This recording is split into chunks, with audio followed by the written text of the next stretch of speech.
आपण पाहत आहोत SN न्यूज मराठी। लाईक करा, शेअर करा, सबस्क्राइब करा व रहा आमच्या सोबत अपडेट।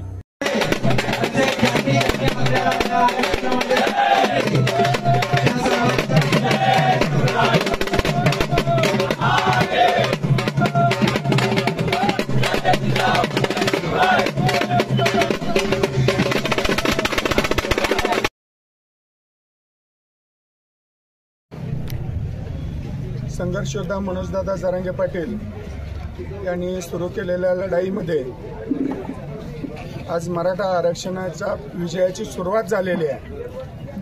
आणि काल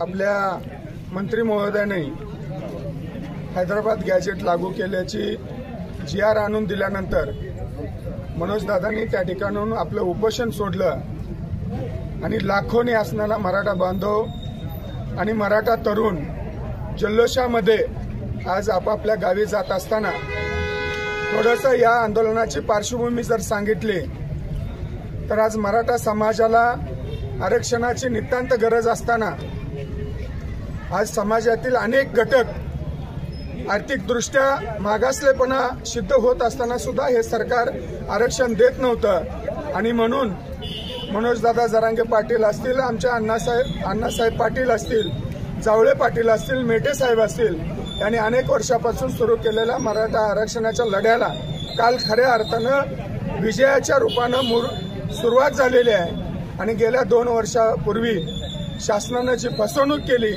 त्याचा बदला पुरेपूर एक अर्ध्या तासात 1 तासात GR आणून देणं आणि तिथपर्यंत उपोषण न सोडलं अशा पद्धतीनं झाला। आणि यामध्ये आपल्या सांगोला तालुक्याचा सहभाग नोंदवत असताना अनेक तरुण आज आपले 2000 तरुण कालपर्यंत त्या ठिकाणी होते। इथून जाताना जवळजवळ 700 ते 800 गाड्यांचा ताफा सांगोला तालुक्यातून मनोजदादा जरांगे पाटील यांना समर्थन देण्यासाठी आझाद मैदानावर उपस्थित होता। तिथं गेल्यानंतर आपल्या सगळ्या पत्रकार बांधवांनी बघितलं की मराठा समाजाला जेवढा त्रास देता येईल तेवढा त्रास देण्याचा प्रयत्न महापालिका असेल, महाराष्ट्र शासन असेल यांनी केला। आणि अगदी जेवण पाण्याची व्यवस्था तर बाजूलाच राहिली, अगदी संडास लघवीची सुद्धा तिथं सोय करण्यात आलेली नाही। कारण मराठा बांधवांनी त्यांच्या लक्षात आलं की जाताना अन्न पाणी घेऊन गेले होते पण प्रातर्विधीची जागा त्या ठिकाणी उपलब्ध नसल्यामुळे अनेक मराठा आंदोलकांना त्याचा त्रास जाणवू लागला। आणि हा त्रास वाढावा म्हणून शासनानं त्या ठिकाणी संध्याकाळची लाईट सुद्धा बंद केली।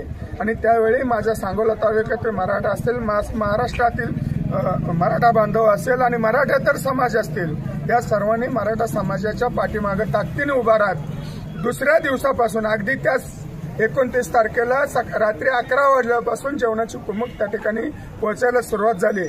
आणि मला सार्थ अभिमान आहे, भोजनाची व्यवस्था सांगोला तालुक्यातील 700 लोकांची व्यवस्था पहिल्यांदा त्या ठिकाणी सांगोला तालुक्याच्या वतीने करण्यात आली। आणि तो ओघ आज काल रात्रीपर्यंत सुरू होता।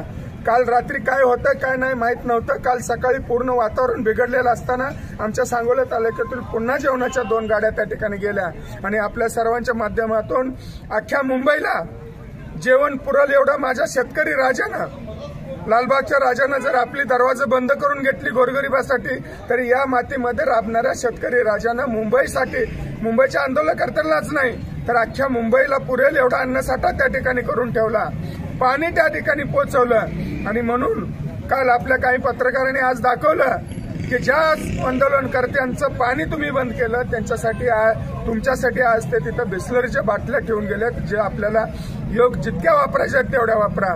आणि अशा पद्धतीनं मनोजदादांच्या पाठीमागे उभा राहत असताना एक सर्वसामान्य कुटुंबातील एक फाटक्या घरातला माणूस पण निष्ठावंत आणि समाजाशी आणि या जातीशी आणि मातीशी प्रामाणिक असलेला हा मनोजदादा, आणि याच्या पाठीमागे कोणत्याही राजकीय पक्षाचा हातभार नसताना सुद्धा, कोणतेही राजकीय पाठबळ नसताना सुद्धा सांगोला तालुक्यातील मराठा बांधव मोठ्या संख्येनं त्या ठिकाणी उपस्थित राहिला।